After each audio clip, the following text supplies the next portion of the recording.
তোমরা কি জানো মানুষ মারা যাওয়ার পরে তার আত্মার কি হয়? একদিন নবী করিম সাল্লাল্লাহু আলাইহি ওয়াসাল্লামের একজন সাহাবী মারা গেলেন। রাসূল পাক সাল্লাল্লাহু আলাইহি ওয়াসাল্লাম তার জানাজা পড়ালেন।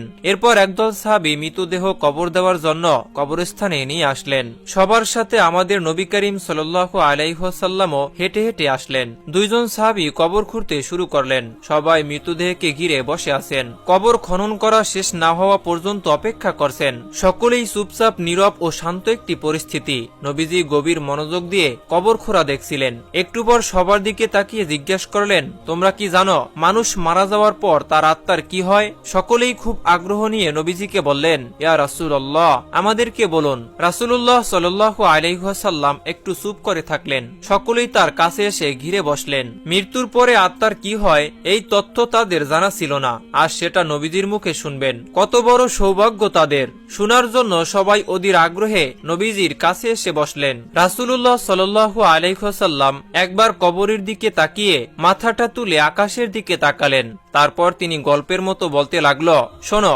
যখন মানুষ একেবারেই মৃত্যু সজ্জায় তখন সে মৃত্যুর ফেরেশতাকে দেখে ভয় পেয়ে যায়। কিন্তু যে বিশ্বাসী ও ভালো মানুষ, তাকে মৃত্যুর ফেরেশতা হাসি মুখে সালাম দেন, তাকে অভয় দেন এবং মাথার পাশে এসে ধীরে ও যত্ন করে বসেন।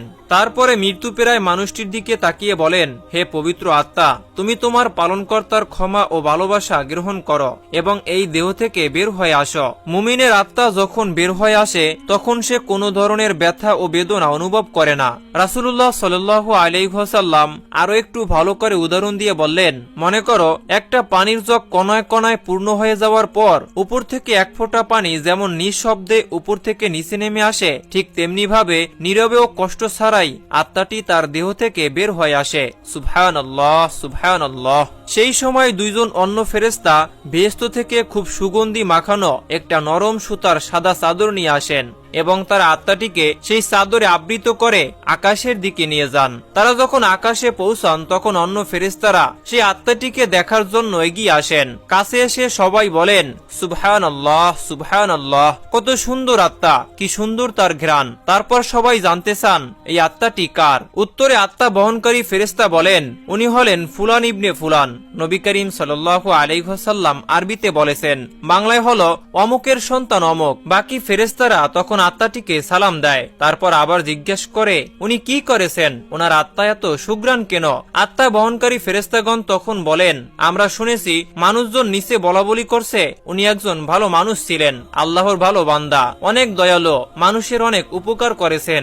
এতটুকু বলার পরে রাসূল আকরাম সাল্লাল্লাহু আলাইহি ওয়াসাল্লাম একটু থামলেন। তারপর সবার দিকে ভালো করে দৃষ্টি দিয়ে তার কণ্ঠটা একটু বাড়িয়ে বললেন, এই কারণেই বলছি, সাবধান, তোমরা কিন্তু মানুষের সাথে কখনো খারাপ ব্যবহার করবে না। তুমি মারা যাওয়ার পরে মানুষ তোমার সম্পর্কে যা যা বলবে, এই আত্মা বহনকারী ফেরেশতাও আকাশে গিয়ে ঠিক এই কথাই অন্যদেরকে বলে। রাসূল আকরাম সাল্লাল্লাহু আলাইহি ওয়াসাল্লাম এই কথা বলে তিনি আবার একটু চুপ করলেন। তারপরে কবরটির দিকে একটু দৃষ্টি দিলেন। তারপর আবারও বলতে শুরু করলেন, এই সময় মানুষ যখন পৃথিবীতে মৃত্যু দেহকে কবর দেওয়ার জন্য গোসল দিয়ে প্রস্তুত করবে, তখন আল্লাহ তাআলা আত্মা বহনকারী ফেরেশতাদেরকে বলবে, যাও, এখন তোমরা আবার এই আত্মাকে তার শরীরে দিয়ে আসো। মানুষকে আমি মাটি থেকে বানিয়েছি, মাটির দেহই তার, আত্মাকে আবার রেখে আসো। সময় হলে তাকে আমি আবার পুনরায় জীবন দিব। তারপরে মৃত্যু দেহকে কবরে রেখে যাওয়ার পরে দুজন ফেরেশতা আসবেন। তাদের নাম হলো মুনকার ও নাকির। তারা মৃত্যুর সৃষ্টিকর্তা, তার ধর্ম ও নবী সম্পর্কে জিজ্ঞেস করবেন।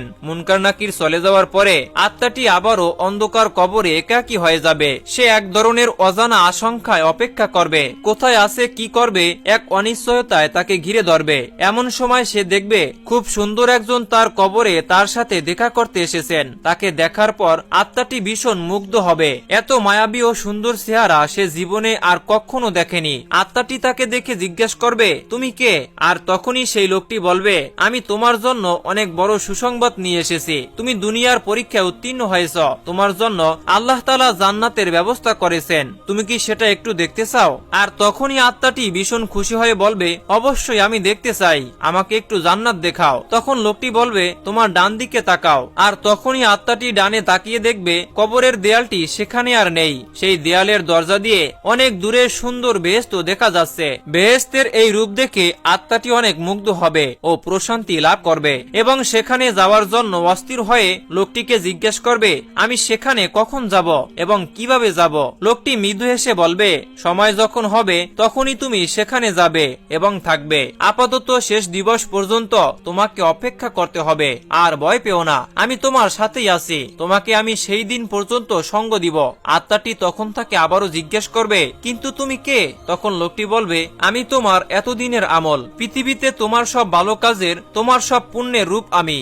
আজ তুমি আমাকে একজন সঙ্গীর মতো করে দেখছ, আমাকে আল্লাহ তাআলা তোমার সঙ্গ দেওয়ার জন্য এখানে পাঠিয়েছেন।